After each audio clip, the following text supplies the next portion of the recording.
Alright, I am back with another video, and today we are doing the third video in my Baldur's Gate 3 Origin build lineup. I don't know why I had to specify what game it was. I think it's fairly obvious at this point, but hey-ho. And as I just said, today we are doing Wyll.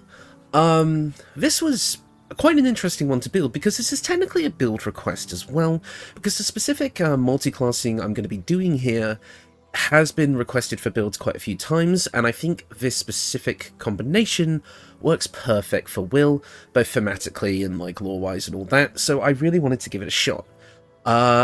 Obviously we are going to be kicking things off as a Warlock, again trying to keep on that Origin theme, but I did really want to tie into not just what, because obviously Wyll's biggest thing is that, he's a Warlock of the Hells, Mizora is his patron, and his whole thing is, getting out of that deal, and, kind of defying Mizora as much as he can. But there is another aspect of Wyll that, honestly, in my opinion, isn't really touched on enough in the game, and that is the fact that he is the Blade of Frontiers. He is a legendary, but quite a prolific hero of the Sword Coast.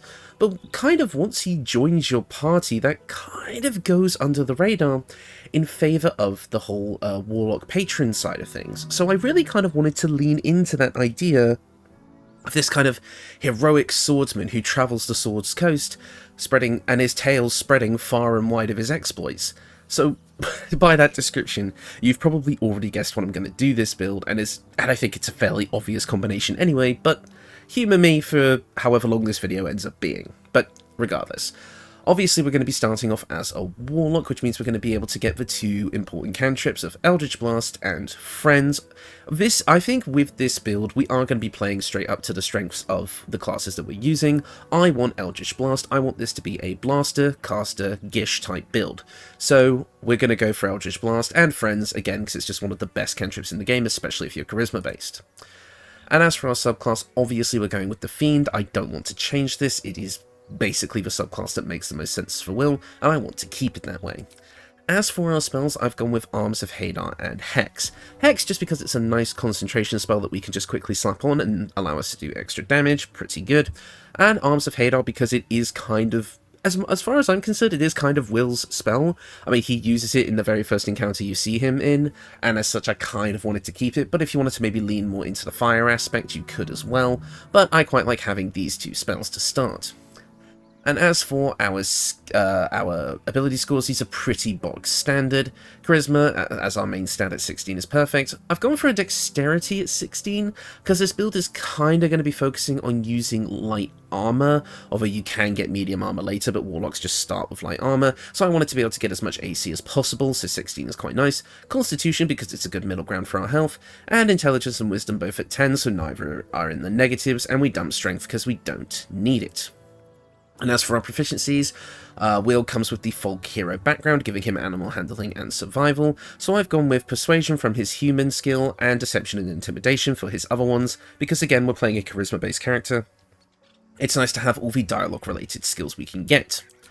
Next up at Warlock level 2 we are going to be able to choose some invocations, and of course I want Agonizing Blast and Repelling Blast. We're playing into the strengths of the class here, so let's make our Eldritch Blast as powerful as it can be. With our spells, I'm going to go with Hellish Rebuke. I just really like this spell. It's a nice option to use our reaction to just deal extra fire damage, and it feels quite on theme for a kind of duelist type character, because we have gone with a one-handed kind of rapier build here, because again, I feel like that fits Wyll quite well, especially from his intro cutscene when you first see him. He's quite suave, charismatic, kind of reminds me of Pirates of the Caribbean, so I kind of wanted to go for a kind of counter attack, and Hellish Rebuke is a pretty good one, all things considered. At Warlock level 3 we are going to be able to get our Pact boon, and obviously we're going with Pact of the Blade. If we want to have our Gishy Swordsman Blaster, we absolutely want this. This is going to give us Bind Pact Weapon, allowing us to bind the weapon in our main hand, allowing us to use our Charisma for the attack and damage rolls, and gives us proficiency if we weren't proficient already. Now Wyll is actually unique. Wyll is the only Origin character, as far as I understand, to actually get an extra weapon proficiency. He gets Rapier proficiency, where a human Warlock normally would not. So you don't actually need this to be proficient with Rapiers with Wyll, he just gets it automatically. However, it's still nice to be able to bind it to use our Charisma for the attack and damage anyway, so it doesn't really matter in the long run.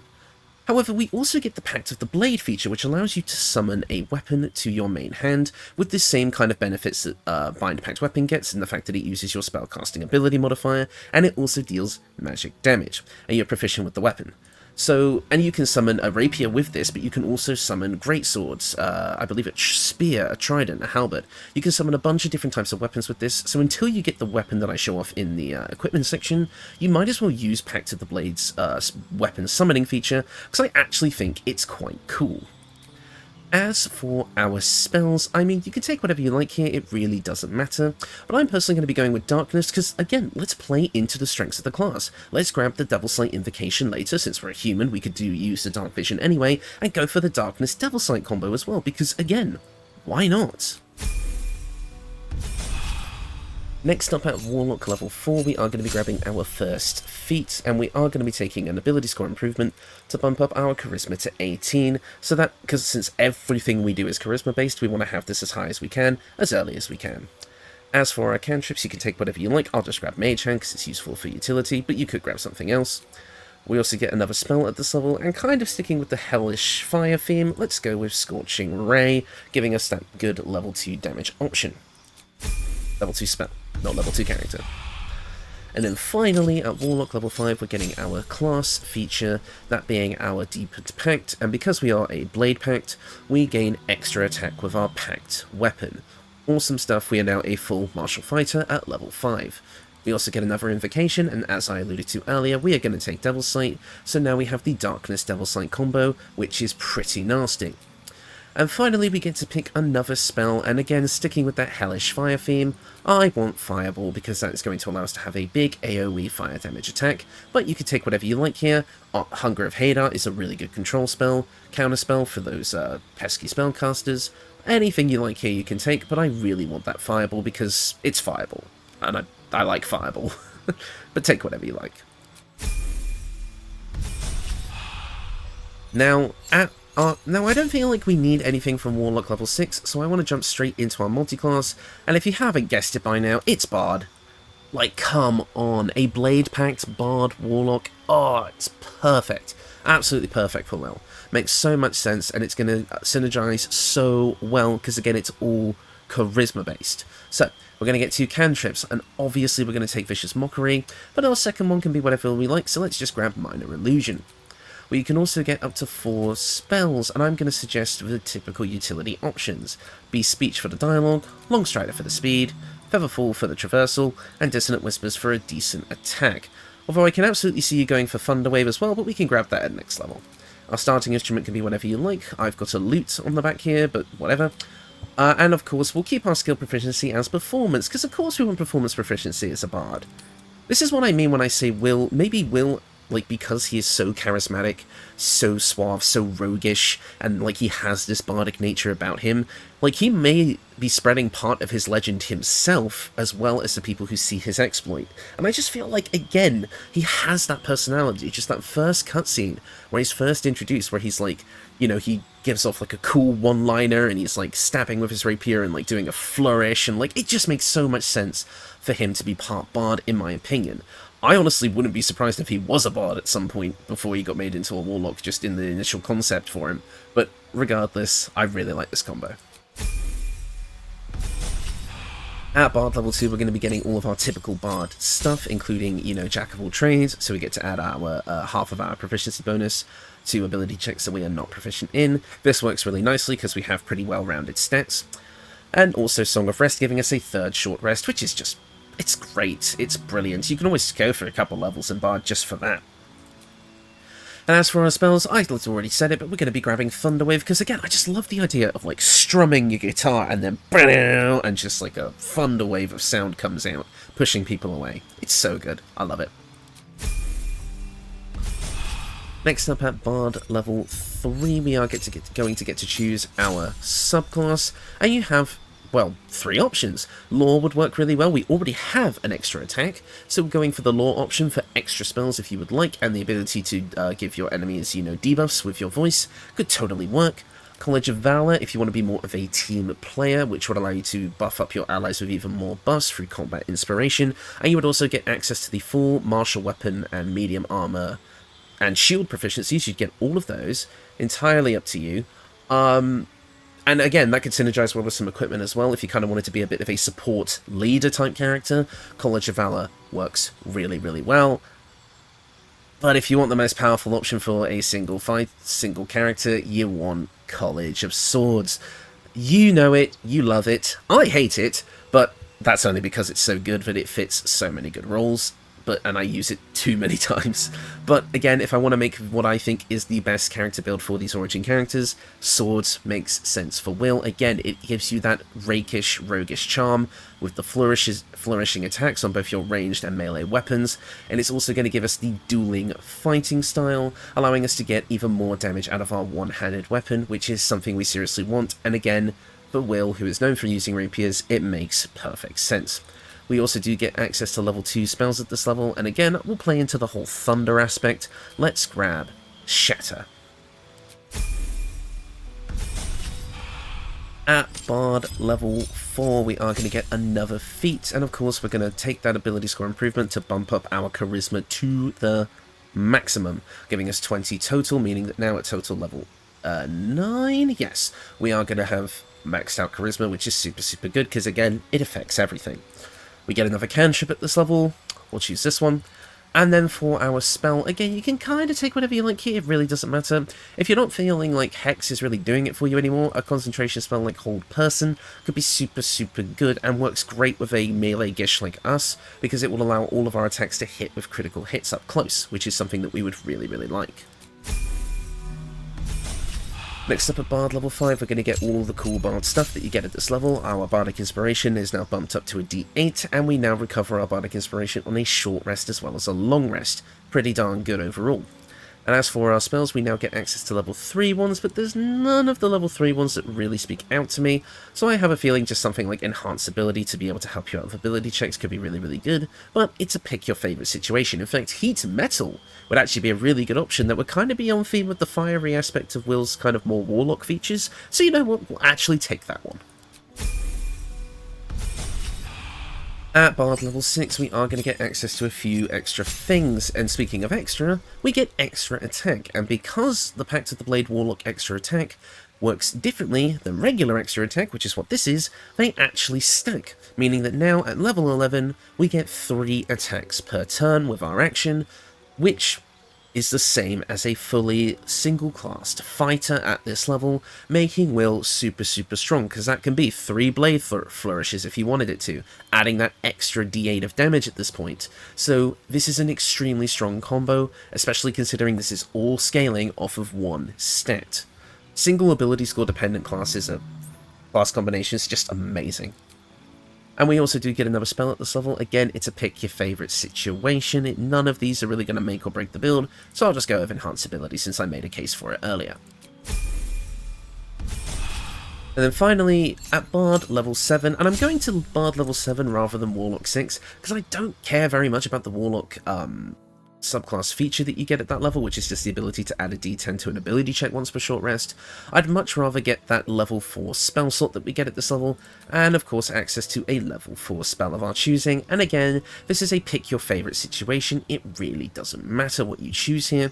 In fact, you could even go for a 1 level dip of fighter for 2-weapon fighting if you wanted to maybe do dual crossbows in the offhand. It's entirely up to you, figure out what you want, but I'm just going to go for a 7th level of Bard and grab Freedom of Movement because it's a really, really useful utility spell that you can just slap on at the start of the day, and it's going to help you out a ton. You're not going to be stunned, difficult terrain won't slow you down, and you cannot be paralyzed or restrained, although you might find use out of something like Confusion, Polymorph, Greater Invisibility, or again, maybe that 1 level fighter dip, or maybe a 1 level rogue dip if you want like some extra skill proficiencies. Or maybe even a war cleric dip if you want those bonus action attacks that way. It's entirely up to you, but I'm just keeping it a bit more simple for this video. And that is the build. Overall, again, you've seen me build swords bards on this channel a lot, you kind of know what you're getting into, but I'm honestly surprised that I never combined it with Warlock before. This is actually a first for the channel, which is a huge surprise. But as I said, you're going to get a ton of stuff. The Blade Flourishes for extra damage on all of your melee attacks, 3 extra attacks thanks to the extra attack gained from our Warlock levels, the big powerful fire spells like Fireball and Scorching Ray. Your Eldritch Blasts are going to be part of the mix as well. You're going to have Vicious Mockery, Friends, Hex, all of that good stuff. That you basically are getting the best of both worlds here. You're getting all the cool utility spells like Speak with Animals and Featherfall and Longstrider. You're getting everything, and the whole time you're going to feel like a rakish duelist, almost like Jack Sparrow. And can I just say, I'm going to turn off the HUD for a minute, I really like this fit. Like, look at him. Wyll looks badass with, like, a cowboy hat and, like, the long duster trench coat and such. I think it looks really cool, personally, but whatever. Let's get into the equipment now. So first off, we've got the Cap of Curing. When you inspire an ally with Bardic Inspiration, they also gain a d6 of hit points. This is just a solid option that can be obtained right at the start of Act 1, and again is mostly for fashion because look at it, it looks immaculate. But if you want a powerful option for when you get into Act 3, you can grab the Birthright Cap, which is going to bump up our Charisma to 22, making everything we do a bit more powerful, but you do lose the Badass Hat overall, so it's... I mean, maybe this is more your thing. If I colour this in black and red, we'll see how it looks. Hold on. I can kind of see it, but it's personally not me. But yeah, you would get a ton out of this. Again, just a big buff to your charisma anyway. And in fact, if you don't care about going to 22 charisma and wanted to keep it at 20, you could put those stats into something else, or maybe even a feat. So, you know, do what you like here, but I want to keep our original look because, again, fashion is the most important thing of this game. Speaking of the fashion option, we also have the Padded Armour +2. This is just a nice looking light armour that isn't the elegant studded leather, because I would have suggested that, but I've got that being used on another one of my Origin builds, and I don't want equipment to overlap on those builds if I can help it, so again, if you wanted to run them all together, you could. So I went with the Padded Armour +2 because it is my favourite looking armour set in the game. Again, that kind of duster trenchcoat look looks absolutely awesome, especially in this colour scheme, but it does mean our AC is going to be suffering a bit, so if you perhaps wanted to do something a bit different, maybe pick up some medium armour at this point, because you would be able to once you get those, you know, those bard levels, you absolutely could. But I kind of just wanted to show this option off because, again, I think it looks really badass overall. And but you, again, can do whatever you like with this slot. Next up is the Wondrous Gloves. Your armor class increases by 1, awesome, and in addition, if you have Bardic Inspiration, you gain 1 more use of it. That's super, super good. That means we just get literally everything we want. More AC and another Bardic Inspiration for free, giving us 5, which means 5 Blade Flourishes per short rest, which is super, super good. That's putting us on par with the Battlemaster Fighter and their maneuvers. And finally, the boots are the Boots of Brilliance, which will allow you to restore a point of Bardic Inspiration once per long rest. I mean, these are kind of meh, I will admit, but again, because I'm not trying to overlap, I'm trying not to overlap equipment on, you know, various builds. I would have maybe put the Evasive Shoes on this build if you don't care about using my other Origin builds, but I already used the Evasive Shoes on my Gale build, which you would have already seen, and again, I don't want the equipment to overlap, but if you're not using all of my Origin builds, just one, then maybe slap the Evasive Shoes on here for an extra bit of AC. That would be my personal recommendation.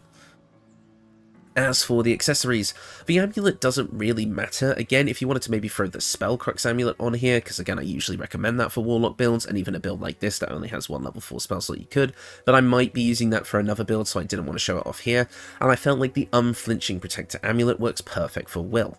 When a nearby ally is targeted by an attack of any kind, you can use your reaction to make that attack automatically miss once per short rest. Makes perfect sense for a heroic defender of the Sword Coast that he would have something like this. It's an Act 3 option, so you're not going to be getting it that early on, so you'll have to find something else to fill that slot. But once you grab this, it's not the most essential part of the build, but it's just a nice bit of flavour with a decent effect. Next up, we have the Ring of Arcane Synergy. Because we're going to be using Eldritch Blast a lot, we might as well use it to buff up our weapon attacks. When you deal damage with a cantrip, you gain Arcane Synergy, and Arcane Synergy adds your spellcasting modifier to the damage you deal with weapons, meaning that, and that being our Charisma modifier, which is already super high, which is going to be getting a ton of damage. Eldritch Blast to take out some, you know, minion-type enemies on the field, with the multiple beams, and then go straight for the big boss with your weapon attacks, of which you get 3, I'll remind you, and this can also stack on with the Blade Flourishes. You're going to get a ton of weapon damage overall, so definitely want this. And finally, the Strange Conduit Ring. We're probably going to be concentrating on a spell throughout our battles, whether that would be Hex, or Dissonant Whispers, or Heat Metal, or something along those lines, so we might as well just get a bit of extra psychic damage for free while we do so. This is just going to give us an extra 1d4 of damage on all our attacks, so it just makes sense to have it. Now, our weapon is, in my opinion, Wyll's signature weapon, the Infernal Rapier. You gain a +1 bonus to spell save DC, which is awesome. But instead of its and this weapon does use your spellcasting ability modifier without the need to bind Pact Weapon, but you still need to bind the Pact Weapon, otherwise you won't get that extra attack. This is also a +2 weapon, which is great anyway, but also you also get the ability to summon a Cambion for free once per long rest, which I think makes sense. And the fact that this weapon is so intrinsically tied to Wyll's questline, it would have been criminal not to grab it and have it be his main weapon. But if you want a more powerful option in Act 3, you could pick up the Duelist Prerogative, which would absolutely be a stronger option than this, but I feel like, again, this is Wyll's signature weapon, so I kind of wanted to make it the main focus on this build, but you could upgrade this later on if you want. So yeah, that is the build. Overall, I feel like you're getting a ton out of this build. 3 attacks per turn, Eldritch Blast, the Blade Flourishes, Drip, that is immaculate in my opinion. I feel like overall you're getting a ton out of this build, you're getting a ton of power. If I was to say that out of all of my Origin builds that I've kind of theory crafted for this channel, I know that the rest haven't come out yet, but I feel like if I wanted to play as just Origin characters with these builds, I would actually have Wyll be the main player character and the others be party members. But I really, really like this build. I think it is probably out of all of my Origin builds that I've come up with, my personal favourite, because again, it just plays to the strength of both classes so well. It feels super thematic, it feels really fun. I mean, Bard is my favourite class in this game for a protagonist role, because it lets you do so much. The flavour of being able to play instruments and the like is just so good, and again, you're just going to be an absolute powerhouse with this build. As I've said in pretty much all of these videos, no, there's not going to be really any end of video kind of stuff at the moment, just because I'm recording these all at once, so there's not really any updates. I actually now should probably end this video because I've got to live stream in a minute. We'll see if how many of you showed up for that. I will leave you now, and I will see you all next time.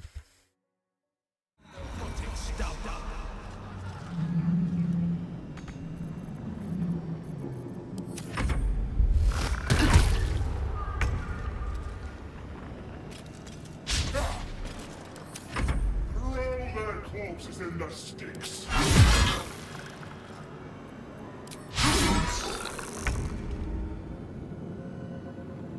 No time to waste.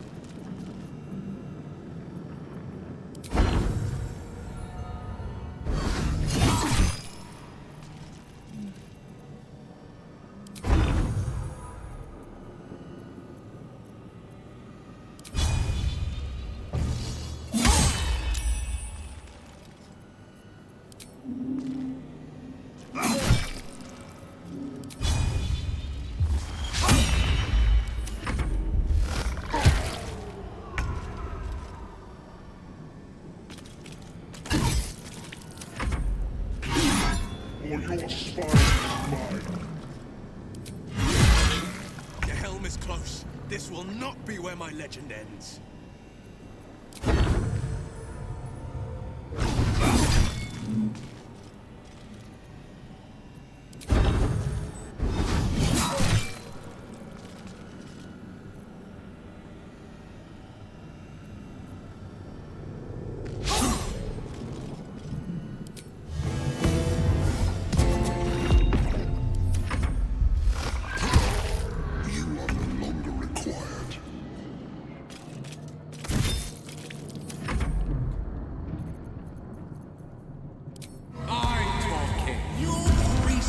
Than a war roast.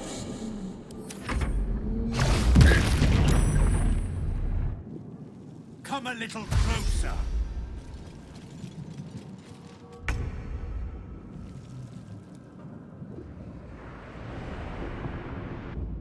The mind flayer's onto us.